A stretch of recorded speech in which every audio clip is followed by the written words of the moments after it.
डर से कांपते अपने मासूम बच्चे को बाहों में समेटी जेस उसे शांत कराने की कोशिश कर रही थी। एक दिमागी बीमारी से जूझ रहे उसके बच्चे टॉमी के साथ न जाने ऐसी कौन सी घटना घटी थी जिससे वो डर के मारे कांप रहा था। जेस एक सिंगल मदर थी जो घर चलाने के लिए वेट्रेस का काम करती थी, लेकिन उसकी जिंदगी अपने बच्चे और घर की जिम्मेदारियों के बोझ तले दबी हुई थी।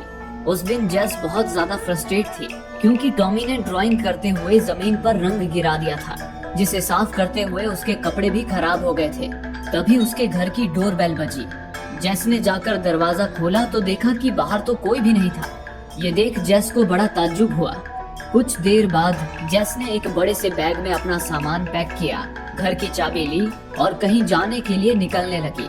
तभी उसे फ्रिज पर एक नोट लगा मिला, जिसे देख जेस को याद आया कि आज तो उसके फ्रेंड ग्रेग ने उसे और टॉमी को अपनी सेल बोट पर घूमने जाने के लिए इनवाइट किया था। उसे देखने के बाद जेस ने अपना सामान गाड़ी में रखा और टॉमी को लेकर निकल गई। इसी दौरान दूसरी ओर ग्रेग अपनी सेल बोट को सफर के लिए तैयार कर रहा था।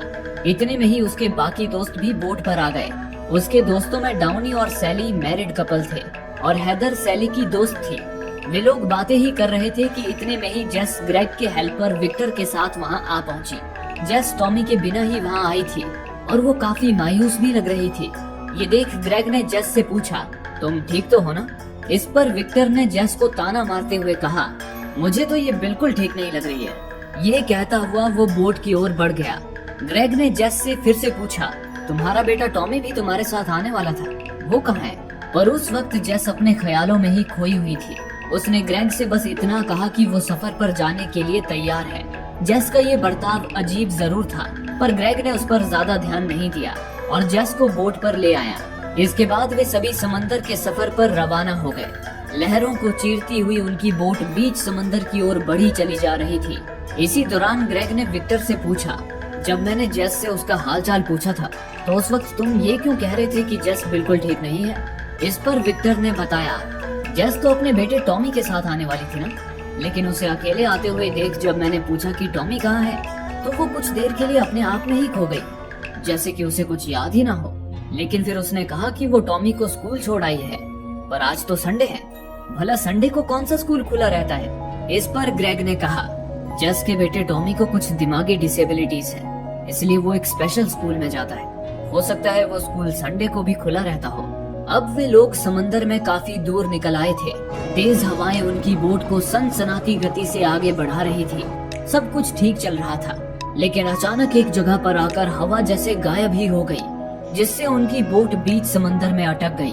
तभी अगले ही पल उन्हें उनसे थोड़ी दूर एक भयंकर समुद्री तूफान नजर आया, जो कड़कड़ाती बिजली अपने अंदर समेटे विशाल लहरों के साथ पूरी रफ्तार से उनकी ही ओर बढ़ रहा था। उस खतरे को देख ग्रेग ने सभी को लाइफ जैकेट पहनने के लिए कहा और कैबिन में आ गया। उसने फॉरेन कोस्ट गार्ड से संपर्क किया और उन्हें अपने सामने आ रहे तूफान के बारे में बताकर उनसे जल्द से जल्द मदद भेजने को कहा। पर जवाब में कोस्ट गार्ड ने कहा कि उन्हें तो समंदर में ऐसे किसी भी तूफान के संकेत नहीं मिल रहे हैं। ये सुनकर ग्रेग दंग रह गया। उसने दोबारा कोस्ट गार्ड से मदद की गुहार लगाई, लेकिन तभी उसके ट्रांसमीटर ने दूसरी ही फ्रीक्वेंसी पकड़ ली और उसे किसी लड़की की आवाज आने लगी। वो लड़की बहुत ज्यादा डरी हुई थी और रोती हुई लगातार यही बोले जा रही थी कि मेरी मदद करो, उसने मेरे सारे दोस्तों को मार दिया है, मेरी जान भी खतरे में है, मेरी मदद करो। ये सुनकर ग्रेग ने उस लड़की से पूछा, तुम इस वक्त कहाँ से बात कर रही हो? लेकिन तभी कॉल डिस्कनेक्ट हो गया। इतने में ही वो तूफानी लहरें उनकी बोट से टकरा गई, जिससे उनकी बोट पलट गई और वे सभी पानी में डूबने लगे। हालांकि वक्त रहते उन्होंने लाइफ जैकेट पहन लिया था, जिससे वे डूबने से बच गए और तूफान के गुजरते ही जैसे तैसे अपनी पलटी हुई बोट के ऊपर आ गए। लेकिन बदकिस्मती से हेदर ने लाइफ जैकेट पहनने में देरी कर दी थी, जिस कारण वो पानी में डूब गई। हेदर की मौत से वे सभी सदमे में थे, लेकिन अब वे खुद भी बीच समंदर में फंसकर रह गए थे। तभी अचानक उन्हें अपनी ओर आता एक बड़ा पानी का जहाज नजर आया। उसे देख उनकी जान में जान आ गई। तभी उन्होंने देखा कि उस जहाज पर कोई शख्स खड़ा उन्हें ही घूर रहा था, पर ज्यादा दूरी होने के कारण उन्हें उसकी शक्ल दिखाई नहीं दी। वे सभी चिल्लाते हुए उससे मदद मांगने लगे। तभी वो जहाज उनके करीब आ गया, जिसके बाद वे सभी सुरक्षित उस जहाज पर चढ़ गए। जहाज पर आते ही वे जहाज के क्रूज को ढूंढने लगे, पर अजीब बात थी कि काफी जगहें देखने और काफी आवाजें लगाने के बावजूद भी ना तो उन्हें किसी का जवाब आया और ना ही उन्हें कोई नजर आया। वहीं जेस को वो जहाज कुछ जानी पहचानी सी लग रही थी। उसने ग्रेग से कहा, न जाने मुझे ऐसा क्यों लग रहा है जैसे मैं यहाँ पहले भी आ चुकी हूँ। इस पर ग्रेग ने कहा, पानी के सारे जहाज बहुत हद तक एक जैसे ही होते हैं, इसलिए तुम्हें यह जहाज जाना पहचाना लग रहा है। इसी दौरान जहाज पर घूमते हुए उन्हें उस जहाज की एक पुरानी तस्वीर नजर आई। तस्वीर में लिखी तारीख से पता चल रहा था कि वो जहाज 77 साल पुराना था। उस तस्वीर के नीचे जहाज का नाम एओलस लिखा था और वही जहाज के बारे में कुछ जानकारियां भी लिखी थी, जिसके मुताबिक उस जहाज का नाम ग्रीक गॉड एओलस के नाम पर रखा गया था, जो वायु के देवता थे। एओलस का नाम सुनकर सैली को एओलस और उसके बेटे सिसिफस से जुड़ी एक कहानी याद आई। उस कहानी के मुताबिक एओलस का बेटा सिसिफस एक बहुत ही चालाक राजा था, इतना चालाक कि वो 2 बार मौत के देवता को चकमा देकर मौत से भी बच निकला था। इससे एओलस बड़े क्रोधित हुए और सिसिफस को उसके कर्मों के लिए एक ऐसी सजा दी जिससे वो कभी निकल नहीं सकता था। एओलस ने सिसिफस को एक भारी भरकम चट्टान एक ऊंचे पहाड़ की चोटी पर चढ़ाने को कहा।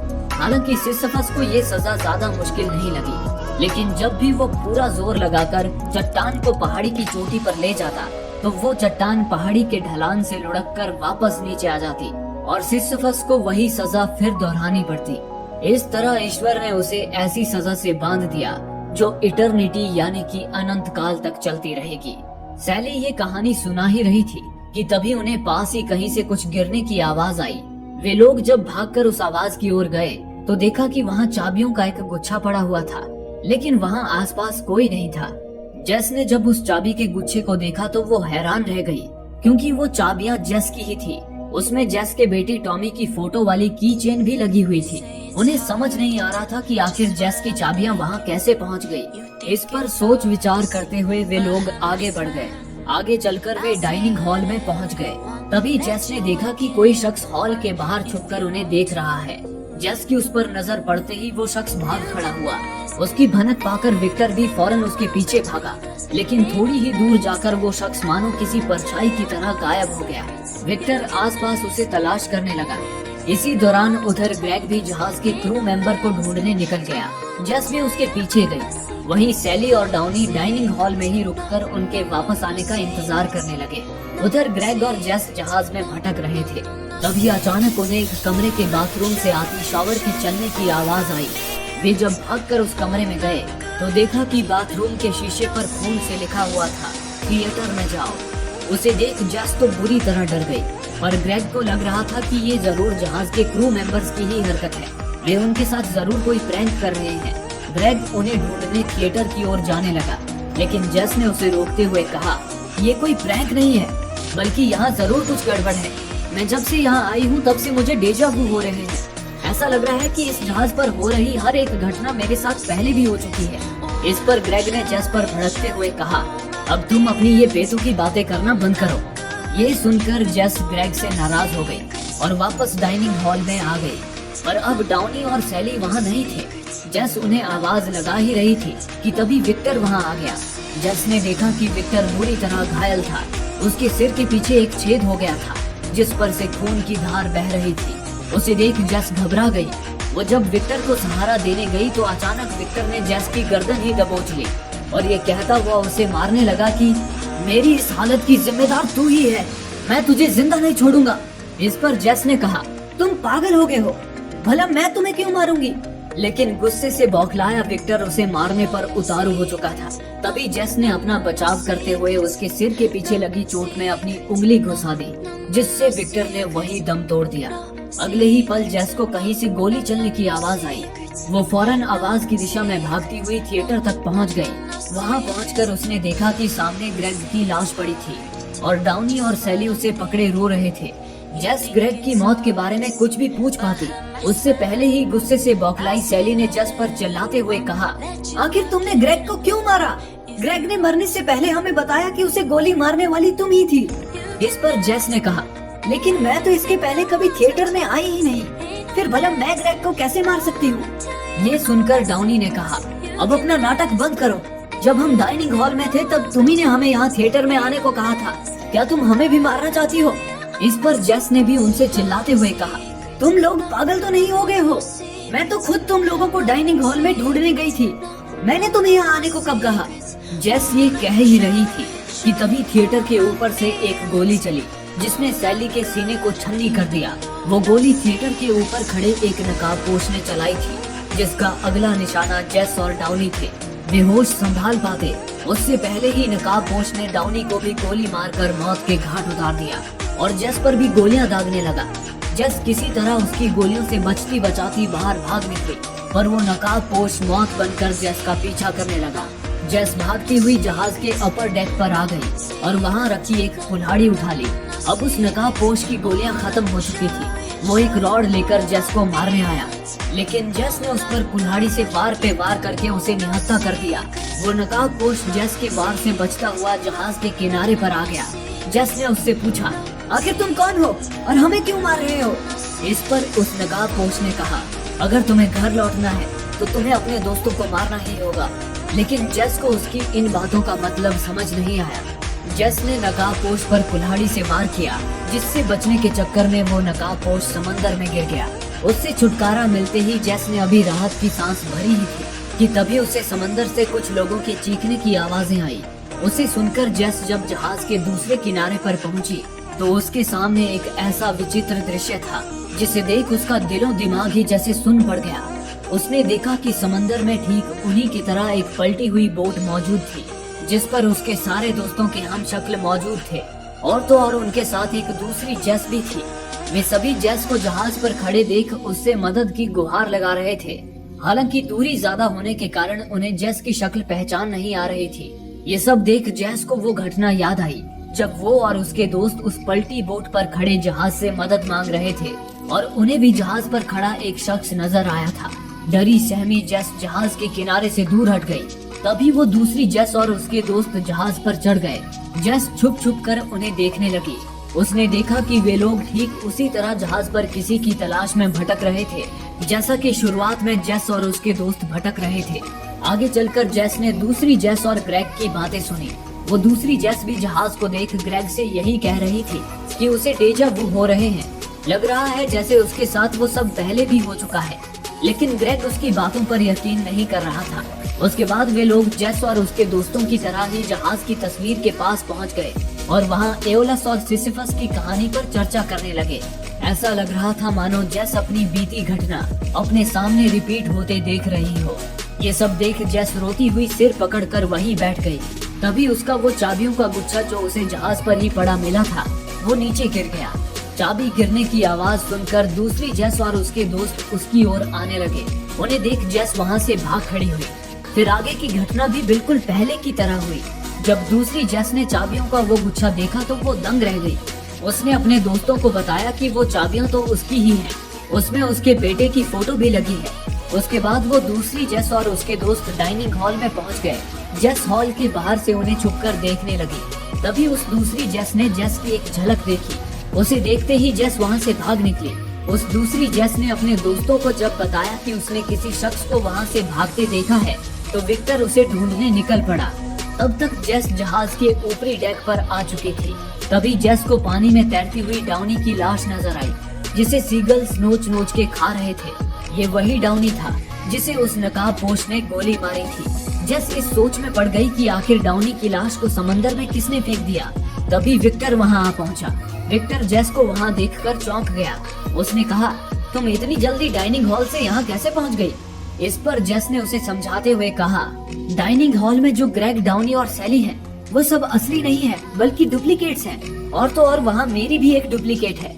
असली ग्रेग, डाउनी और सैली तो मर चुके हैं। लेकिन विक्टर जेस की इन बातों पर यकीन करना तो दूर, उल्टा उसे पागल कहने लगा। इस पर जेस सबूत के तौर पर उसे डाउनी की लाश दिखाने ले गई, लेकिन तब तक डाउनी की लाश समंदर में डूब चुकी थी। विक्टर जेस का मजाक उड़ाता हुआ वहाँ से जाने लगा। तभी जेस ने उसे रोकते हुए दीवार की ओर धक्का दिया और उसे अपनी बात समझाने की कोशिश करने लगी। पर उस दीवार पर एक धारदार मोटी कील लगी हुई थी जो विक्टर के गर्दन के पीछे धंस गई। विक्टर ने जब उस कील से अपना सिर निकाला तो उसके सिर के पीछे से खून का जैसे फव्वारा फूट पड़ा। उसे देख जेस डर के मारे वहाँ से भाग खड़ी हुई। खून से लथपथ विक्टर जेस का पीछा करने लगा। जेस उससे भागती हुई शिप के सिक्योरिटी लॉकर में आकर छुप गई।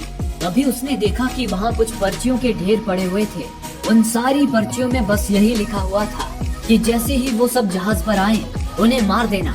तभी जेस ने गौर किया कि वो हैंडराइटिंग तो उसी की थी। उसने पास ही रखा एक नोटपैड उठाया और उसमें ठीक वही सेंटेंस लिखकर देखा।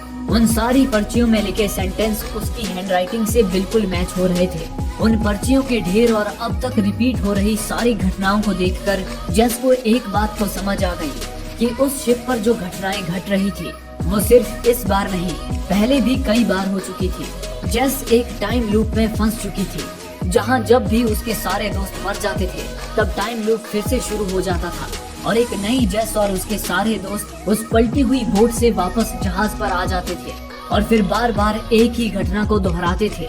इसी तरह टाइम लूप का ये साइकिल न जाने कितने समय से बार बार चला आ रहा था, जिस कारण वहाँ इतनी सारी पर्चियों का ढेर जमा हो गया था।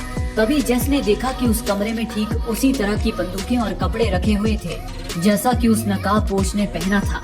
उसे देख जेस को समझ आ गया कि उसने जिस नकाबपोश को मारा था वो कोई और नहीं बल्कि वो खुद जेस ही थी।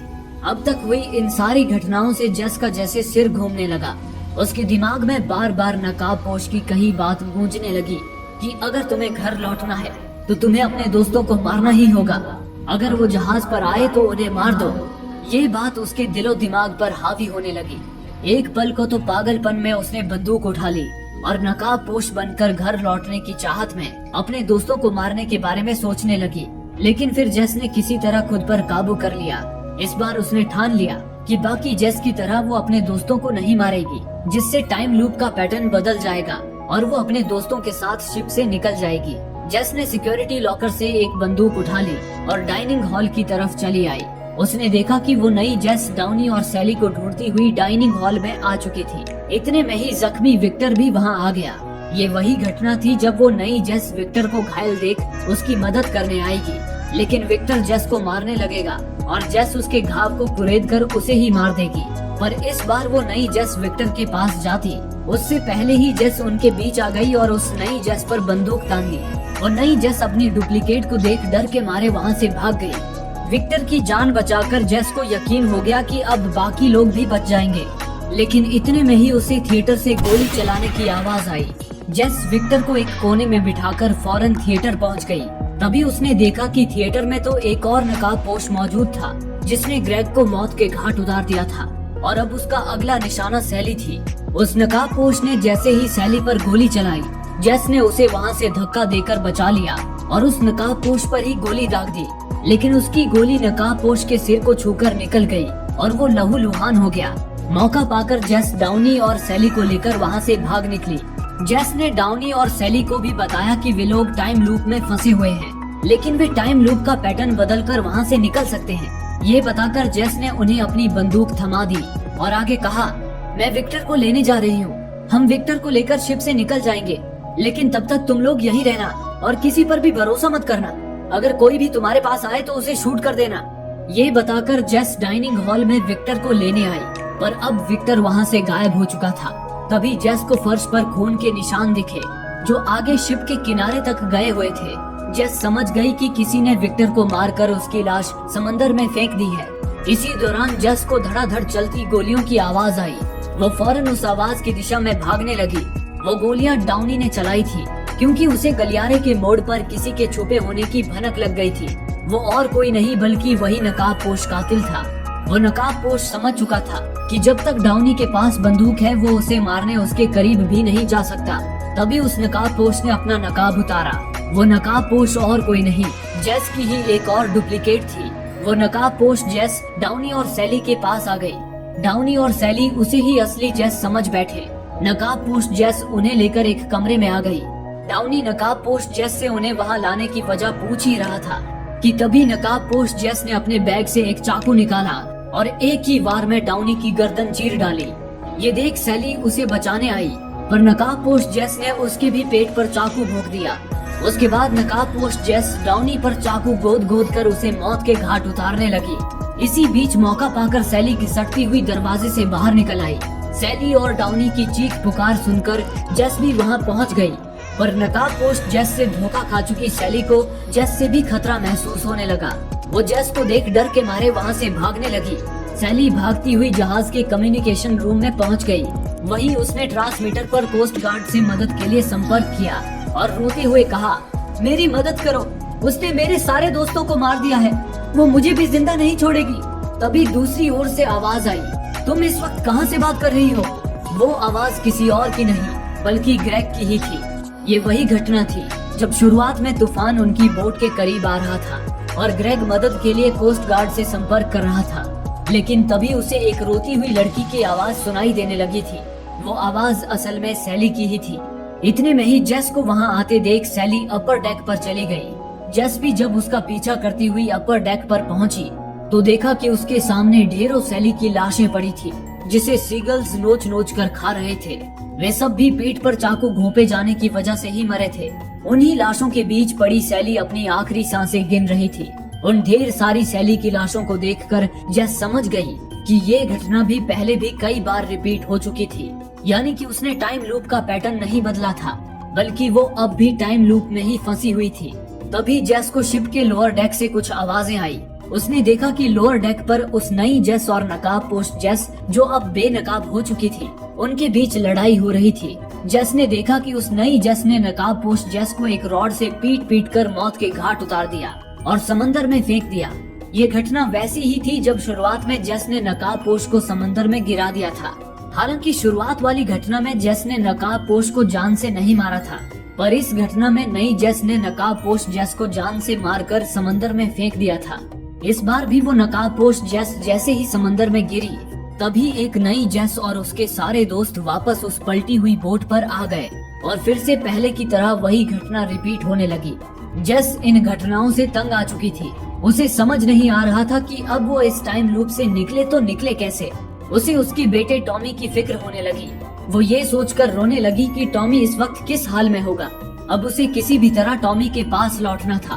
तभी उसे एक आइडिया आया। उसे पता था कि जब भी उसके सारे दोस्त मरते थे तो एक नई जेस और उसके दोस्त दोबारा उस पलटी हुई बोट पर आ जाते थे। जेस ने ठान लिया कि वो इस वक्त जहाज पर मौजूद अपने सारे दोस्तों को मार देगी। उसके बाद जब एक नई जेस और उसके सारे दोस्त उस पलटी हुई बोट पर आएंगे तो वो उन्हें शिप पर आने ही नहीं देगी, बल्कि वो उनके साथ ही पलटी हुई बोट पर चली जाएगी और जहाज से निकलते ही वो टाइम लूप से भी बाहर निकल आएगी। जेस पहले तो उस कमरे में गई जहां नकाबपोश जेस ने डाउनी की हत्या की थी। वहां उसने डाउनी के खून से शीशे पर लिख दिया, थिएटर में जाओ, और उस कमरे का शावर ऑन कर दिया। फिर उसने पुराने डाउनी, ग्रेग और विक्टर की लाश को समंदर में ठिकाने लगा दिया। लाशों को ठिकाने लगाने के बाद जेस डाइनिंग हॉल में गई और वहाँ मौजूद नए डाउनी और सैली से कहा, तुम लोग जल्दी थिएटर में जाओ, वहाँ बाकी लोग तुम्हारा इंतजार कर रहे हैं। मैं भी जल्द ही वहाँ पहुँचती हूँ। ये कहकर जेस सिक्योरिटी रूम में आ गई। वहाँ पर उसने शिप वर्कर्स के कपड़े पहन लिए और एक बंदूक उठा ली। उसके बाद उसने एक कपड़े से नकाब बनाकर पहन लिया। अब उसका हुलिया बिल्कुल उस नकाबपोश जेस की तरह हो चुका था। इसका मतलब था कि इस टाइम लूप के अंत में जेस ही हर बार नकाबपोश जेस बन जाती थी और नई जेस और अपने दोस्तों को थिएटर में बुलाकर इसलिए मारती थी ताकि उनके मरने के बाद जब एक नई जेस और उसके दोस्त दोबारा पलटी हुई बोट पर आए तो वो उन्हें बोट पर ही रोक सके और खुद भी उनके साथ चली जाए। लेकिन हर बार होता यूं था कि नकाबपोश जेस सारे लोगों को तो मार देती थी, पर जब वो नई जेस को मारने जाती थी तो नई जेस उसे ही मारकर समंदर में गिरा देती थी, जिससे नकाबपोश जेस का प्लान नाकाम हो जाता था और ये टाइम लूप कभी खत्म नहीं हो पाता था। लेकिन इस बार जेस ने ठान लिया था कि वो उन्हें खत्म करके अपने मकसद में कामयाब जरूर होगी। जेस नकाब पहनकर थिएटर में पहुंच गई, जहां ग्रेग पहले से ही बालकनी में खड़ा था। वहीं डाउनी और सैली नीचे सीट पर बैठे अपने दोस्तों का इंतजार कर रहे थे। तभी जेस ने ग्रेग पर अपनी बंदूक तान दी, लेकिन ग्रेग ने जेस की सैंडल देखकर उसे पहचान लिया। ग्रेग जेस से कुछ भी कह पाता उससे पहले ही जेस ने उसे गोली मार दी और वो सीधा नीचे डाउनी और सैली के पास गिर पड़ा। ग्रेग ने दम तोड़ने से पहले डाउनी और सैली को बताया कि उसे जेस ने मारा है। इतने में ही हर बार की तरह नई जेस वहां पहुंच गई और उन तीनों के बीच बहस होने लगी। तभी जेस ने डाउनी और सैली को भी मौत के घाट उतार दिया और नई जेस को मारने उसके पीछे लग गई। लेकिन हर बार की तरह इस बार भी नई जेस ने कुल्हाड़ी उठा ली और जेस पर हमला करके उसे निहत्था कर दिया। जेस उससे बचती हुई जहाज के किनारे पर आ गई और नई जेस से कहा, अगर तुम घर लौटना चाहती हो तो तुम्हें अपने दोस्तों को मारना ही होगा। इतना सुनते ही नई जेस ने जेस पर कुल्हाड़ी से वार किया, जिससे बचने के चक्कर में वो समंदर में जा गिरी। कुछ समय बाद जेस की जब आंखें खुली तो उसने खुद को समंदर के किनारे पाया। खुद को टाइम लूप से बाहर पाकर जेस की खुशी का ठिकाना न रहा। वो उठ खड़ी हुई और जैसे तैसे वहाँ से निकलकर अपने घर पहुँच गई। घर पहुँचकर उसने खिड़की से अंदर झांक कर देखा। उसका बेटा टॉमी अंदर बैठा ड्राइंग कर रहा था। अपने बेटे को देख जेस के कलेजे को ठंडक मिल गई। लेकिन तभी जेस को एक आवाज सुनाई दी। वो आवाज एक दूसरी जेस की थी। दरअसल जेस अपने पास्ट में आ चुकी थी। ये वक्त आज ही की सुबह का था, जब जेस ग्रेग की बोट पर जाने के लिए निकलने वाली थी। जेस ने देखा कि हर रोज की तरह वो आज भी अपने बीमार बेटे टॉमी और घर की जिम्मेदारियों के कारण फ्रस्ट्रेशन में थी। इसी फ्रस्ट्रेशन में वो हमेशा टॉमी की छोटी छोटी गलतियों पर उसे मारती पीटती रहती थी। वो बस एक दिन के लिए इन जिम्मेदारियों से मुक्त होना चाहती थी। इसलिए उसने ग्रेग के साथ बोट पर समुद्री सफर पर जाने का प्लान किया था। जेस खिड़की से वो सब देख ही रही थी कि तभी टॉमी की नजर जेस पर पड़ गई, जिससे टॉमी चौंक गया और उससे गलती से रंग जमीन पर गिर गया। इतने में ही पास्ट वाली जेस वहाँ आई और रंग जमीन पर बिखरा देख गुस्से में टॉमी को एक जोर का तमाचा जड़ दिया। टॉमी रोता हुआ दूसरे कमरे में चला गया। इसके बाद पास्ट वाली जेस टॉमी को बुरा भला कहती हुई जमीन पर फैले रंग को साफ करने लगी। तभी वो रंग उसके कपड़े में लग गया, जिससे वो और ज्यादा फ्रस्ट्रेट हो गई। ये सब देख बाहर खड़ी जेस को एहसास हुआ कि वो पहले मासूम टॉमी के साथ कितना बुरा सलूक करती थी। जेस ने ठान लिया कि वो उस पास्ट वाली जेस को ही खत्म कर देगी और टॉमी को लेकर कहीं दूर निकल जाएगी। उसने घर की डोर बेल बजाई और स्टोर रूम की तरफ चली गई। फिर वही हुआ जो कहानी की शुरुआत में हुआ था। डोर बेल की आवाज सुनकर पास्ट वाली जेस बाहर आई, पर बाहर किसी को ना पाकर वो सोच में पड़ गई। लेकिन फिर वो वापस अंदर चली गई। इतने में ही जेस स्टोर रूम से एक हथौड़ा लेकर पीछे के दरवाजे से घर में घुसी और पास्ट वाली जेस को हथौड़े से पीट पीट कर उसकी हत्या कर दी। लेकिन तभी टॉमी ने जेस को अपनी माँ की हत्या करते हुए देख लिया और सदमे में आ गया। जेस भागकर टॉमी के पास गई और जैसा कि कहानी की शुरुआत में हमने देखा था, जेस डर से कांप रहे टॉमी को ये कहकर शांत कराने लगी कि वो सब उसका एक बुरा सपना था और वो ही उसकी असली माँ है। उसके बाद जेस ने पास्ट वाली जेस की लाश एक बैग में भरकर उसे गाड़ी में रख दिया।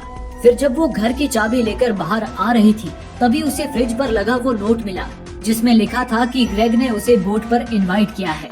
उसे पढ़ने के बाद वो टॉमी को लेने गई, जो अब भी डरा हुआ था। जेस उसे गोद में उठाकर बाहर ले आई और उसे कार में लेकर निकल गई। रास्ते में जेस टॉमी को समझा रही थी कि अब वो उसके साथ हमेशा प्यार से रहेगी। तभी उसकी कार से एक पक्षी आ टकराया। जेस ने फौरन कार रोक दी। उसने उस मरे हुए पक्षी को सड़क से उठाकर साइड में फेंक दिया। तभी उसने देखा कि उस जगह पर तो ठीक उसी तरह के कई और पक्षियों की लाशें पड़ी थी। उसे देख जेस को समझ आ गया कि जहाज से आने के बाद भी वो टाइम लूप से बाहर नहीं निकली थी, बल्कि ये सारी घटनाएं भी कई बार रिपीट हो चुकी थी। इसलिए वहाँ पक्षियों की लाशों का ढेर लगा था। ये समझ आते ही जेस घबराकर वापस कार में आ गई और कार स्टार्ट करके फौरन वहाँ से निकल गई। तभी कार की विंडशील्ड पर पक्षी का खून देखकर टॉमी रोने लगा। उसे शांत कराने की कोशिश में जेस का ध्यान सड़क से हट गया और उसकी कार सामने से आ रही एक ट्रक से जा टकराई। उस भयंकर एक्सीडेंट में जेस और टॉमी दोनों की ही मौत हो गई। लेकिन आश्चर्य की बात थी, सड़क पर टॉमी के साथ पास्ट वाली जेस की लाश पड़ी थी और उस घटना स्थल से थोड़ी दूरी पर जेस सदमे में खड़ी उन्हें देख रही थी।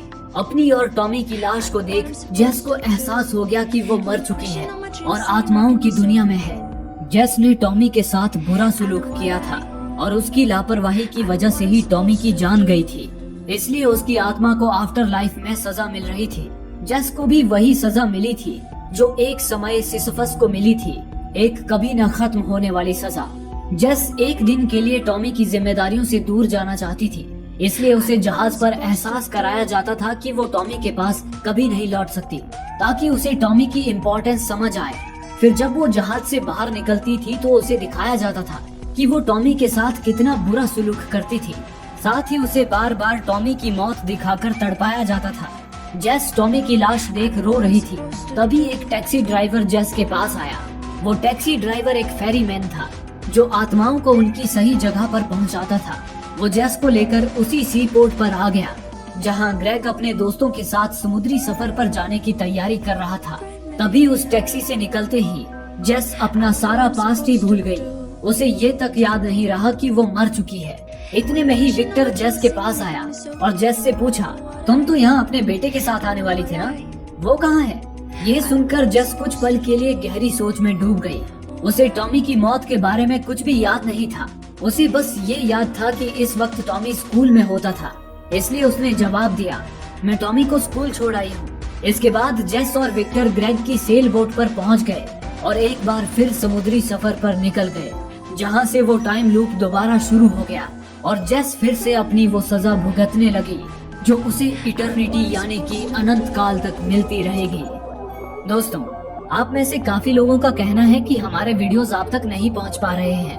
उसके लिए आप सब्सक्राइब बटन को दबाने के बाद नोटिफिकेशन बेल पर क्लिक करें और ऑल का ऑप्शन सिलेक्ट कर लें ताकि हमारी सारी वीडियोस की नोटिफिकेशन आप तक पहुंच सके। धन्यवाद।